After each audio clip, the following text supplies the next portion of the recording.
വീടിനരികിൽ വെച്ച് മദ്രസ അധ്യാപകനെ സ്കൂട്ടർ തടഞ്ഞു നിർത്തി യുവാവ് 7 തവണ വെട്ടി പരിക്കേൽപ്പിച്ചു. തുടർന്ന് 18കാരൻ പോലീസിൽ കീഴടങ്ങി. മലപ്പുറം വേങ്ങര വീണാലുക്കല്ലാണ് സംഭവം.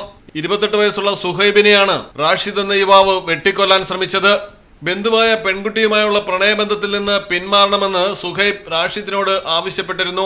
ഇതിന്റെ വൈരാഗ്യമാണ് വധശ്രമത്തിന് കാരണമായതെന്നാണ് പോലീസ് സംശയിക്കുന്നത്.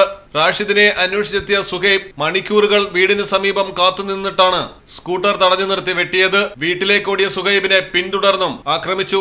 കയ്യിലും കാലിലും പുറത്തുമായി 7 തവണ വെട്ടി. നാട്ടുകാർ ഓടിക്കൂടിയതോടെ പ്രതി സ്ഥലത്ത് നിന്ന് രക്ഷപ്പെടുകയായിരുന്നു. തുടർന്ന് വേങ്ങര പോലീസ് സ്റ്റേഷനിൽ കീഴടങ്ങി. മലപ്പുറം സ്വദേശിയായ പ്രതി ഏറെ നാളായി മാതാപിതാക്കൾക്കൊപ്പം അബുദാബിയിലായിരുന്നു. +2 പഠനത്തിന് വേണ്ടിയാണ് കേരളത്തിലെത്തിയത്. അപകടനില തരണം ചെയ്ത സുഹൈബ് കോട്ടക്കലിലെ സ്വകാര്യ ആശുപത്രിയിൽ ചികിത്സയിൽ തുടരുന്നു. മലയാളം ടെലിവിഷൻ മലപ്പുറം. ഡയമണ്ട് ആഭരണങ്ങളെയും പ്ലാറ്റിനം ആഭരണങ്ങളെയും സ്നേഹിക്കുന്നവർക്ക് മിത്ര ഡയമണ്ട്സ് നൽകുന്നു ഡയമണ്ട് ആഭരണങ്ങൾ ഇനി മുതൽ വാങ്ങുന്ന വിലയിൽ വിൽക്കുവാനുള്ള സൗകര്യം. ഏത് ജുവലറിയിൽ നിന്ന് വാങ്ങിയ ഡയമണ്ട് ആഭരണങ്ങളും ഉയർന്ന വിലയിൽ മിത്ര ഡയമണ്ട്സിൽ നിന്നും മാറ്റിയെടുക്കാം. അൺകട്ട് പ്രഷ്യസ് ആഭരണങ്ങൾക്ക് എക്സ്ചേഞ്ച് വിലയിൽ 90% വിൽക്കുമ്പോൾ 80% ബൈബാക്ക്. മിത്ര ഡയമണ്ട്സ്, താഴെപ്പാലം, തിരൂർ.